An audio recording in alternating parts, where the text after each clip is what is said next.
The Robber Bridegroom by the brothers Grimm. There was once a miller who had one beautiful daughter, and as she was grown up, he was anxious that she should be well married and provided for. He said to himself, "I will give her to the first suitable man who comes and asks for her hand." Not long after, a suitor appeared, and as he appeared to be very rich, and the miller could see nothing in him with which to find fault, he betrothed his daughter to him.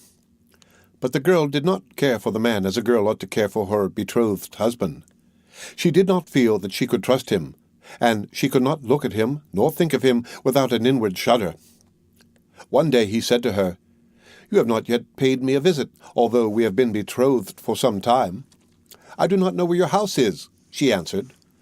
"My house is out there in the dark forest," he said.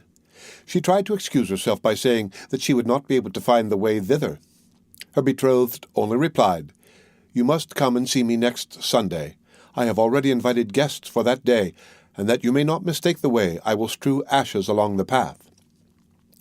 When Sunday came, and it was time for the girl to start, a feeling of dread came over her which she could not explain, and that she might be able to find her path again, she filled her pockets with peas and lentils to sprinkle on the ground as she went along. On reaching the entrance to the forest, she found the path strewn with ashes, and these she followed, throwing down some peas on either side of her at every step she took. She walked the whole day until she came to the deepest, darkest part of the forest. There she saw a lonely house, looking so grim and mysterious that it did not please her at all. She stepped inside, but not a soul was to be seen, and a great silence reigned throughout. Suddenly a voice cried, turn back, young maiden fair, linger not in this murderer's lair." The girl looked up and saw that the voice came from a bird hanging in a cage on the wall. Again it cried, turn back, young maiden fair, linger not in this murderer's lair." The girl passed on, going from room to room of the house, but they were all empty, and still she saw no one. At last she came to the cellar, and there sat a very, very old woman who could not keep her head from shaking. "Can you tell me," asked the girl, "if my betrothed husband lives here?" "Ah, you poor child," answered the old woman, "what a place for you to come to! This is a murderer's den. You think yourself a promised bride and that your marriage will soon take place, but it is with death that you will keep your marriage feast. Look, do you see that large cauldron of water which I am obliged to keep on the fire? As soon as they have you in their power, they will kill you without mercy, and cook and eat you, for they are eaters of men. If I did not take pity on you and save you, you would be lost." Thereupon the old woman led her behind a large cask, which quite hid her from view. "Keep as still as a mouse," she said. "Do not move or speak, or it will be all over with you. Tonight, when the robbers are all asleep, we will flee together. I have long been waiting for an opportunity to escape." The words were hardly out of her mouth when the godless crew returned, dragging another young girl along with them. They were all drunk and paid no heed to her cries and lamentations. They gave her wine to drink, 3 glasses full, one of white wine, one of red, and one of yellow, and with that her heart gave way, and she died. Then they tore of her dainty clothing, laid her on a table, and cut her beautiful body into pieces, and sprinkled salt upon it. The poor betrothed girl crouched trembling and shuddering behind the cask, for she saw what a terrible fate had been intended for her by the robbers. One of them now noticed a gold ring still remaining on the little finger of the murdered girl, and as he could not draw it off easily, he took a hatchet and cut off the finger. But the finger sprang into the air and fell behind the cask into the lap of the girl who was hiding there. The robber took a light and began looking for it, but he could not find it. "Have you looked behind the large cask?" said one of the others. But the old woman called out, "Come and eat your suppers, and let the thing be till tomorrow. The finger won't run away."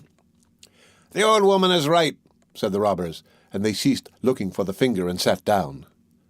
The old woman then mixed a sleeping draught with their wine, and before long they were all lying on the floor of the cellar, fast asleep and snoring.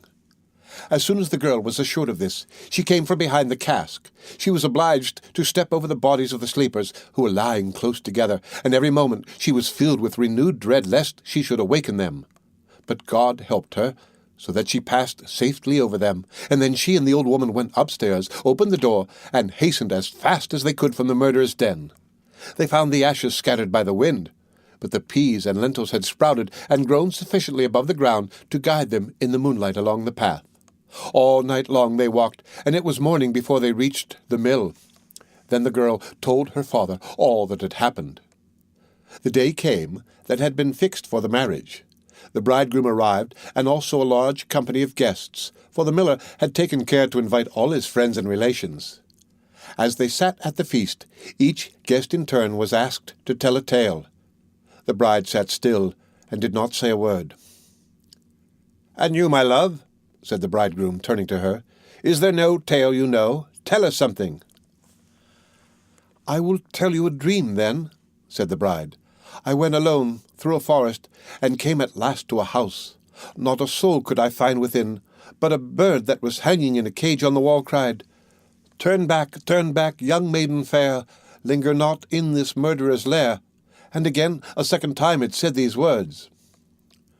"My darling, this is only a dream." "I went on through the house from room to room, but they were all empty, and everything was so grim and mysterious. At last I went down to the cellar, and there sat a very, very old woman who could not keep her head still. I asked her if my betrothed lived here, and she answered, 'Oh, you poor child, you are come to a murderer's den. Your betrothed does indeed live here, but he will kill you without mercy and afterwards cook and eat you.' My darling, this is only a dream." The old woman hid me behind a large cask, and scarcely had she done this when the robbers returned home, dragging a young girl along with them. They gave her 3 kinds of wine to drink, white, red, and yellow, and with that she died." "Oh, my darling, this is only a dream."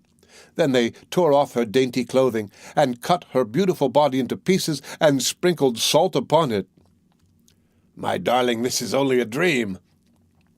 And one of the robbers saw that there was a gold ring still left on her finger, and as it was difficult to draw off, he took a hatchet and cut off her finger, but the finger sprang into the air and fell behind the great cask into my lap.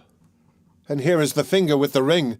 And with these words the bride drew forth the finger and showed it to the assembled guests. The bridegroom, who during this recital had grown deadly pale, up and tried to escape, but the guests seized him and held him fast. They delivered him up to justice, and he and all his murderous band were condemned to death for their wicked deeds. The End of The Robber Bridegroom by the Brothers Grimm. Read by Rick Kistner for Lit2Go on the web at fcit.usf.edu.